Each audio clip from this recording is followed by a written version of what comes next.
Kuya. Kuya, ilan po namatay?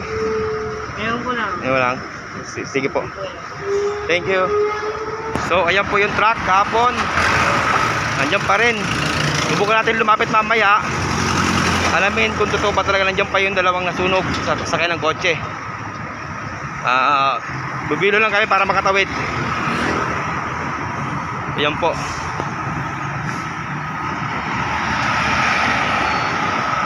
Ayan po, nandiyan pa po siya.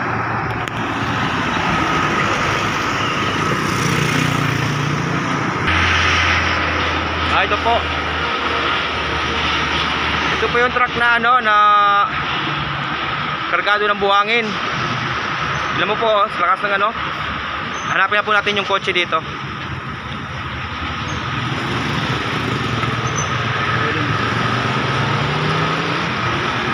Wala, talagang ipit talaga.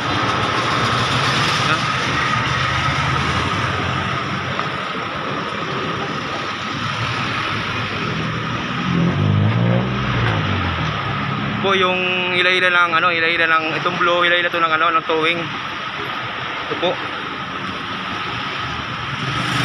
Grabe sunog kahapon.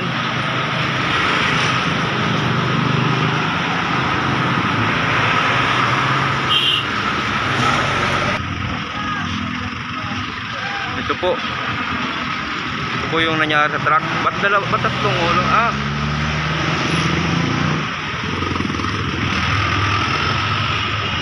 Ito po yung ba't tatlong ulo? 1, 2,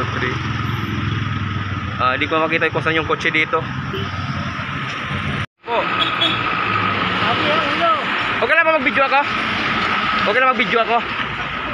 Kasi lalo sa report ko lang sa safety. Kasi diyan kami tumatawid pag papasok sa opisina at uuwi para may awareness din kami. Ayan po, tatlo. Isa, dalawa. Ang puti na natin sa Pagitan. Ito po yung mga investigator team sa nangyari.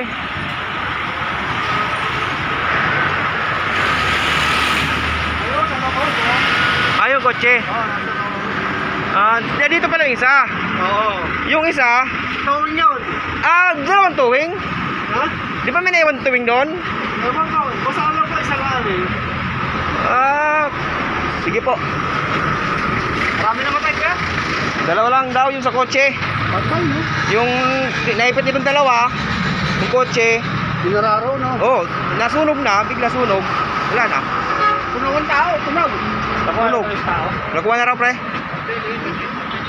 So ayan, 30 ulo. Kawawa naman, no? May 3 ulo sa tuwing yung isa. Ibig sabihin, pre, dalawang tuwing. Dalawang tuwing daw? Oo, kasi may naiwan na sa doon Diba? Dito po yung kotse sa lalim. Sabi ng investigation team ng Carmona, nakuha na raw yung nasunog.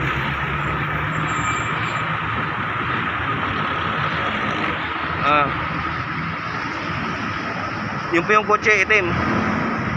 Nasaan? Lalim.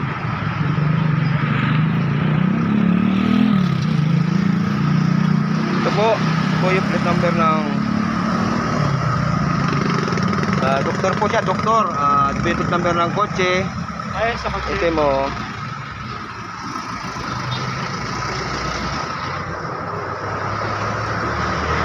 Sige po, hanggang dito na lang po.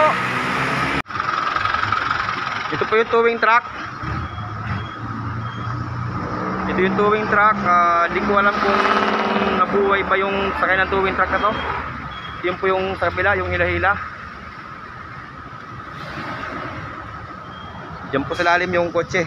Hindi na nakuha na buhay, patay na rin, nasunog.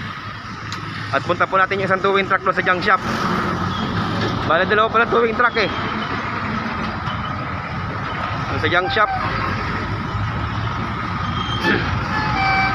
Wala pa tayo mapagkuha na ng update. Wala na po yung investigation team dito. Umalis na po. Yun.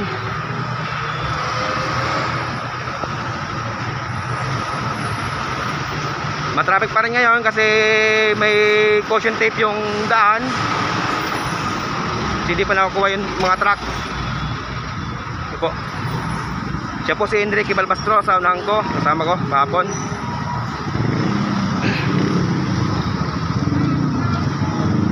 Dito po nagsimula sa taas ang pangyayari. Yan po. Sana may makausap tayo kahit sino man lang na magkuha natin update kung ilan ba talaga yung tao na involved, na fatality, casualty. Yun po. Dito po yung junction na sinasabi ko kahapon na may sumalpok na towing truck din. Pero nakuha natin yung towing truck.